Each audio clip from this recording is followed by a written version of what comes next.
আপনি কি জানেন, একদিন এমন এক সময় আসবে যেদিন পৃথিবীর সব শব্দ আপনার কাছে অর্থহীন হয়ে যাবে। টাকা, ক্ষমতা, সৌন্দর্য, পরিবার সব কিছু নীরব হয়ে যাবে। সেদিন মানুষ আর বলবে না আর একটু সময় দাও, কারণ সময় শেষ। সেদিন মানুষ বলবে এমন কিছু কথা যেগুলো শুনলে আকাশ কেঁপে উঠবে, ফেরেশতারা থমকে দাঁড়াবে, আর জাহান্নামের আগুন আরও ভয়ঙ্কর হয়ে উঠবে। আজকের ভিডিওতে আমরা জানব কিয়ামতের মাঠে দাঁড়িয়ে মানুষ কি বলবে, বিচার শেষে জাহান্নামের দিকে নেওয়ার সময় তাদের শেষ আর্তনাদ কি হবে, কোন কথাগুলো বলে তারা আল্লাহকে ডাকবে, আর কেন সেই কথাগুলোর আর কোনো মূল্য থাকবে না। ভিডিওর শেষ অংশটি হয়তো আপনার চোখ ভিজিয়ে দিবে ইনশাআল্লাহ। কল্পনা করুন, সূর্য মাথার খুব কাছে, মানুষ ঘামে ভিজে যাচ্ছে, মা সন্তানকে চিনছে না, ভাই ভাইকে ভুলে গেছে। চারিদিকে শুধু একটাই শব্দ, নাফসি নাফসি, আমাকে বাঁচাও, আমাকে বাঁচাও। সবার হাতে আমলনামা, কারো ডান হাতে, কারো বাম হাতে। যাদের বাম হাতে দেওয়া হবে তাদের মুখ কালো হয়ে যাবে, চোখে অন্ধকার, হৃদয়ে শুধু একটাই শব্দ, শেষ, সব শেষ। যখন ফেরেশতারা তাদের টেনে নিয়ে যাবে জাহান্নামের দিকে, তখন তারা চিৎকার করে বলবে, হে আমাদের রব, আমাদের একবার দুনিয়াতে ফিরিয়ে দাও। আমরা আর গুনাহ করব না, আমরা নামাজ পড়ব, আমরা সত্যবাদী হব। কিন্তু আল্লাহর পক্ষ থেকে উত্তর আসবে, তোমাদের কি সতর্ককারী আসেনি? তোমাদের কি সতর্ককারী আসেনি? তোমরা কি আয়াত শোনোনি? তখন তারা চুপ হয়ে যাবে, কারণ উত্তর তাদের জানা। তারা শুনেছিল কিন্তু অবহেলা করেছিল। তারা বলবে, হায় আফসোস, আমরা নিজেরাই নিজেদের উপর জুলুম করেছি। এই কথাটা হবে খুব ভারী, কারণ তারা বুঝে যাবে তাদের ধ্বংসের জন্য দায়ী কেউ না, না শয়তান, না সমাজ, না পরিবার, শুধু তারা নিজেরাই। জাহান্নামের আগুন যখন তাদের ঘিরে ধরবে, চামড়া পুড়ে যাবে, আবার নতুন চামড়া দেওয়া হবে, তারা আর সহ্য করতে পারবে না।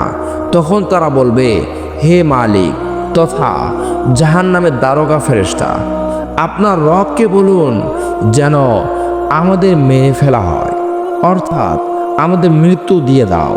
কিন্তু উত্তর আসবে, তোমাদের এখানেই থাকতে হবে।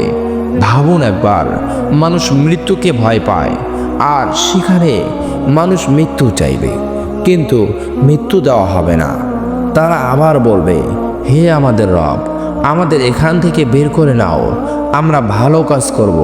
কিন্তু উত্তর আসবে, দূর হও, আমার সাথে কথা বলো না। এই কথাটা হবে সবচেয়ে ভয়ঙ্কর, কারণ আল্লাহ যখন বলেন আমার সাথে কথা বলো না, এর চেয়ে বড় অপমান আর কিছু নেই। তখন তারা শয়তানকে বলবে, তুই আমাদের পথ ভ্রষ্ট করেছিস। শয়তান বলবে, আমি তো শুধু ডাক দিয়েছিলাম, তোমরাই আমার কথা মেনেছ। অর্থাৎ শেষ মুহূর্তে শয়তানও দায় নেবে না। ভাবুন, এক যুবক নামাজ পড়ে না, বলে এখন না, পরে। মা কাঁদে, সে বলে সময় আছে। বন্ধু ডাকে, সে বলে আরেকটু মজা করি। একদিন হঠাৎ অ্যাক্সিডেন্ট, হাসপাতাল, শেষ নিঃশ্বাস, কবর, হাসর, বিচার। আজ সে জাহান্নামের দিকে যাচ্ছে। সে চিৎকার করছে, আম্মা একবার আমাকে ডাকো। কিন্তু মা তো কবরে। সে বলছে, আল্লাহ আর একদিন, কিন্তু দিন আর আসে না। আপনি কি কখনো ভেবেছেন আপনার শেষ কথা কি হবে? হে আল্লাহ ক্ষমা করো, নাকি হায় আফসোস? প্রিয় বন্ধু আমার, আজ আপনি ভিডিও দেখছেন, আমি কথা বলছি। আমরা এখনও সুযোগের মধ্যে আছি। নামাজ আছে, তাওবা আছে, কোরআন আছে, দোয়া আছে, কিন্তু সেই দিন শুধু আফসোস থাকবে।